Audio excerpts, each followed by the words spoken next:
Alors comment être plus zen et efficace en réduisant les mangeurs de temps? Alors commencer une journée dure 24 heures et on dort 8 heures en moyenne. Dans ce cas, on a tous plus ou moins 16 heures durant lesquelles on est éveillé. C'est quand même pas mal 16 heures si on y pense bien. Avec un minimum d'organisation et une bonne gestion du temps et de nos priorités, on peut faire pas mal de choses durant ce laps de temps. Bien sûr, on a tous un emploi du temps différent. Je pense par exemple aux parents qui doivent être présents pour leurs enfants tout en travaillant du matin au soir. Mais ce qui est sûr, c'est que lorsqu'on croule sous les responsabilités et que l'on manque de temps pour soi, il devient difficile d'aborder la vie avec légèreté. À la place, on court contre la montre et à cause de ça, il est normal que le stress finisse par pointer son nez.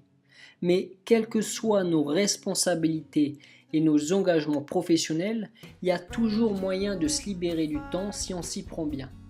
Le temps, c'est une ressource précieuse. Et bien qu'il soit limité, on peut vraiment le tourner en notre faveur si on développe le bon état d'esprit. En gros, le bon état d'esprit, c'est premièrement savoir aller à l'essentiel, deuxièmement savoir profiter de l'effet cumulé. Donc premièrement, savoir aller à l'essentiel, ça implique automatiquement de savoir reconnaître et éliminer tout ce qui est superflu dans notre vie. Et quand on parle de superflu, il existe certaines activités qui bouffent littéralement notre temps. C'est ce qu'on va voir dans ce podcast. Deuxièmement, le bon état d'esprit, c'est aussi savoir profiter de l'effet cumulé. Comme on sait, de toutes petites actions mises bout à bout produisent toujours des répercussions qui sont exponentielles au fil du temps et qui se traduisent par de grands résultats. Alors, poser une toute petite action positive, aussi petite et facile soit-elle, c'est toujours mieux que de ne rien faire. En gros, lorsqu'on comprend à quel point le temps est précieux, on peut le tourner en notre faveur. Par exemple, imaginez ce que vous pourriez gagner en créant une petite routine appropriée de 15 minutes d'exercice quotidien ou de méditation sur votre santé physique et émotionnelle. C'est ce qu'on appelle aussi la méthode des petits pas. Alors, pour en revenir à nos moutons, c'est quoi un mangeur de temps? Un mangeur de temps, ce sont toutes les activités qui ont la fâcheuse tendance de bouffer littéralement notre temps. On dit aussi qu'elles sont chronophages, du grec ancien chronos, temps, et phagos, mangeur. Donc voilà, toutes ces activités qui sont de véritables freins et qui peuvent facilement empiéter sur notre vie et notre temps libre. Et comme on le sait, le manque de temps rime avec stress et course infernale. Alors pour remédier à cela, l'idéal c'est toujours de développer un mode de vie plus minimaliste, un mode de vie dans lequel on reprend le contrôle de notre monde intérieur pour mieux doser et sélectionner ce dans quoi l'on choisit de mettre notre attention et notre énergie. Donc voici les activités les plus chronophages. Premièrement, les réseaux sociaux. Que ce soit Facebook, Messenger, Instagram ou Snapchat, tous ces médias sociaux ont quelque chose en commun. Ils sont addictifs. D'ailleurs, les ingénieurs, ils travaillent très dur pour rendre ces interfaces les plus addictives possibles. C'est l'objectif. Tout est calculé pour capter notre attention. Et prendre conscience de cela, c'est déjà une première étape pour mieux les utiliser. Et personnellement, je pense que ces différents réseaux sociaux sont des outils formidables et c'est pourquoi je continue de les utiliser. Mais je pense aussi qu'il est essentiel de développer une certaine discipline vis-à-vis de leur utilisation. De plus, vous avez dû remarquer que les réseaux sociaux ne viennent pas toujours améliorer nos relations humaines. On peut être très social d'un point de vue numérique et ne pas l'être du tout dans le monde réel. En effet, il est difficile de conserver les idées claires et d'avoir une bonne écoute lorsqu'on est continuellement distrait par ce qui se passe dans notre téléphone. Dans ce cas, comment on peut mieux utiliser les réseaux sociaux? C'est très simple. Vous devriez être maître de décider quand vous y rendre et non l'inverse. Les réseaux sociaux ne devraient pas décider à votre place. En gros, supprimez toutes les notifications de votre téléphone et déterminez un moment dans la journée pour les consulter. Personnellement, je ne consulte jamais Facebook et Instagram. Personnellement, je consulte Facebook et Instagram qu'une seule fois par jour, en fin de journée, c'est tout. Un autre mangeur de temps, ce sont les emails. Comme pour les réseaux sociaux, le fait de consulter notre boîte mail peut devenir très addictif. Alors, on devrait aussi supprimer toutes les notifications de notre téléphone et déterminer un moment ou plusieurs dans la journée pour consulter notre boîte mail. Bien sûr, il faut adapter cela en fonction de notre profession. Mais force est de constater et de reconnaître que consulter nos emails peut être très addictif. Alors, pour gagner du temps, on s'adapte. Personnellement, j'ai la chance de ne pas crouler sous les emails et c'est pourquoi j'ai choisi de consulter ma boîte les lundis, mercredis et vendredis. Un autre mangeur de temps, ce sont les médias. Alors, est-ce que vous connaissez la diète médiatique ?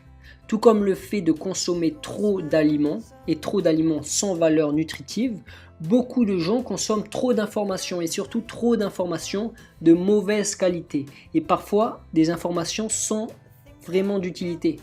Alors, que ce soit dans les journaux, dans les livres, à la télévision, dans les films, sur les vidéos qu'on peut retrouver sur YouTube, on devrait apprendre à sélectionner avec parcimonie les informations que l'on consomme. De préférence, des informations qui ont une haute valeur ajoutée pour nous-mêmes. De plus, il faut aussi trouver un bon dosage. En moyenne, les Français y passent plus de 18 heures par semaine sur Internet et ils passent aussi plus de 24 heures à regarder la télévision. Avec ça, imaginez tout le temps qu'on peut libérer. Donc voilà, c'est vraiment... Là aussi, on a un vrai mangeur de temps. Un autre mangeur de temps, ce sont les jeux. Les jeux vidéo, donc vous comprenez maintenant l'idée. Comme le reste, les jeux vidéo, PlayStation, ordinateur, les applications sur le téléphone, sur le iPad, tout ça c'est très addictif. Et croyez-moi parce que pendant une longue période, j'ai été addictif aux jeux vidéo, à la PlayStation. Et donc voilà, si vous faites partie des joueurs endurcis, il est peut-être temps de faire le point sur vos priorités. On peut vraiment libérer du temps en se libérant des mangeurs de temps. Après, il y a plein d'autres activités qui sont chronophages. Et c'est pourquoi je vous invite à identifier les petites choses que vous faites de façon compulsive et qui n'ont pas réellement d'impact positif sur votre vie. Ça peut être n'importe quoi. En fait, je pense que c'est vraiment une question de priorité. Comme je l'ai partagé plus haut, le temps, c'est une ressource précieuse. Et tout comme l'argent, on peut soit le gaspiller, soit en prendre soin. Et ne pensez-vous pas que l'idéal serait de le dépenser intelligemment ? Alors voilà. Et c'est pourquoi je vous invite vraiment à développer le sens des priorités chez vous. Avoir le sens des priorités, c'est vraiment faire le choix de ne plus gaspiller compulsivement notre temps et à la place apprendre à le dépenser intelligemment. Donc voilà, quel est votre choix ? Personnellement, moi je préfère prendre soin de cette merveilleuse ressource qu'est le temps et pour cela, j'apprends à doser et à sélectionner ce dans quoi je mets mon attention et mon énergie. C'est pas toujours facile, mais je progresse et ça me fait avancer vers mes objectifs. Maintenant, pour aller un petit peu plus loin, je pense qu'il faut aussi trouver le bon dosage dans tout ce que l'on fait et même dans les bonnes choses. Et oui, même pour les activités qui ont un impact positif sur notre vie, on devrait identifier le bon moment pour nous arrêter. Si on veut pouvoir se libérer du temps, il faut savoir doser.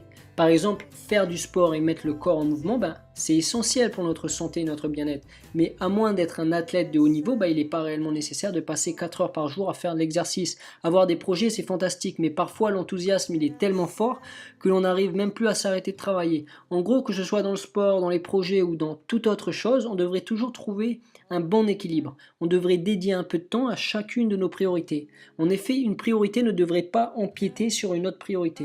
Par exemple, si on est complètement pris par nos projets et qu'on passe un temps fou à travailler, on n'aura peut-être plus assez de temps pour passer du temps avec nos amis, avec nos proches, avec notre famille. Donc voilà, faut toujours trouver un bon équilibre. Et c'est ce que j'essaye vraiment de partager à travers ce blog Productive Zen. D'ailleurs, est-ce que vous connaissez vos priorités de vie ? J'ai déjà écrit un article sur le sujet. Il y a aussi une version vidéo et une version podcast de l'article que vous pouvez retrouver facilement sur le blog. Et en connaissant vos priorités de vie, ça vous permet vraiment de mieux organiser vos journées et de savoir ce qui compte vraiment pour vous. Je vous invite à découvrir ça si ce n'est pas encore fait. Maintenant, pour aller plus loin, je pense que si vous voulez avoir plus de temps pour vous, vous devez prendre conscience qu'il n'est pas possible de tout faire. On ne peut pas tout faire. On l'a vu, le temps il est limité. Et pour gagner du temps, il faut savoir devenir un peu plus paresseux.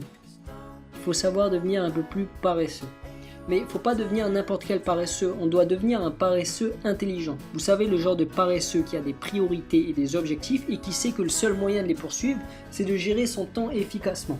Là où je veux en venir, c'est que dans tout ce que l'on fait, on devrait toujours réfléchir à comment simplifier et optimiser le processus. Voici le genre de questions que l'on devrait se poser. Comment je peux accomplir du mieux possible en faisant le moins possible ? Moins mais mieux. C'est pas moins que ce qui doit être fait, c'est le moins possible, mais le mieux possible. Donc voilà, en général, les paresseux, ce sont les plus efficaces. Ce qu'une personne réalise en 1 heure, un paresseux peut le réaliser en 1/4 d'heure. Son secret, c'est qu'il se concentre sur le 20% d'effort qui va apporter 80% de ses résultats. C'est la loi de Pareto. Est-ce que vous connaissez cette loi ? En gros, cette loi, elle dit que environ 20% de nos efforts, des causes, apportent 80% des résultats, des effets. Certains efforts, certaines actions et certains sacrifices contribuent plus que d'autres à l'atteinte d'un objectif. Une grosse partie de nos résultats découle toujours d'un mince segment d'efforts. Alors, peu importe le domaine d'activité, on devrait apprendre à se focaliser sur le 20% qui va faire la différence. Bref, pour gagner du temps, il suffit parfois de prendre un peu de recul et de se poser les bonnes questions. Donc voilà, c'est déjà la fin de ce podcast et j'aimerais qu'on revoie un petit peu les points clés. Premier point clé, quelles que soient nos responsabilités et nos engagements professionnels, il y a toujours moyen de se libérer du temps si on s'y prend bien. Deuxième point clé, le temps est une ressource précieuse et bien qu'il soit limité, on peut vraiment le tourner en notre faveur si on développe le bon état d'esprit.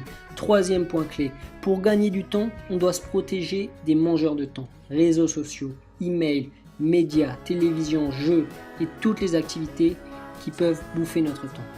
Quatrième point clé, pour cela, on doit reprendre le contrôle de notre monde intérieur afin de mieux doser et sélectionner ce dans quoi l'on choisit de mettre notre énergie et notre attention. Cinquième point clé, c'est vraiment une question de priorité. Quand on sait ce qui compte vraiment pour soi, il est beaucoup plus facile de gérer son temps. Sixième point clé, on devrait toujours trouver le bon équilibre et le bon dosage dans tout ce que l'on fait, même dans les bonnes choses. En effet, une priorité ne devrait pas empiéter sur une autre priorité. Alors l'idéal, c'est de dédier un peu de temps à chacune de nos priorités. L'équilibre.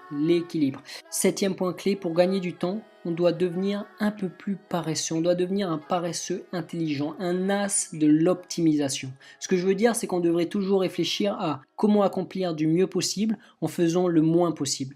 Donc voilà, c'est la fin de ce podcast. J'espère qu'il va vous aider à mieux utiliser votre temps et votre énergie.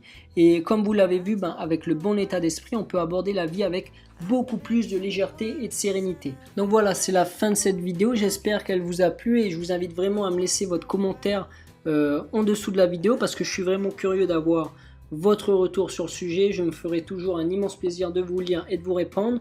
Et de plus, pour écrire un article, pour créer une vidéo, créer un podcast, ça prend beaucoup de temps. Alors si le contenu vous a plu, pensez à faire un petit geste, partagez la vidéo, cliquez sur j'aime, voilà une simple petite action de votre part.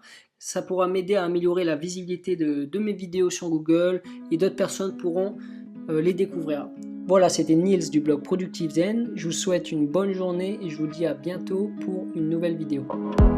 There's a place I go to when no one knows me. It's not lonely. It's a necessary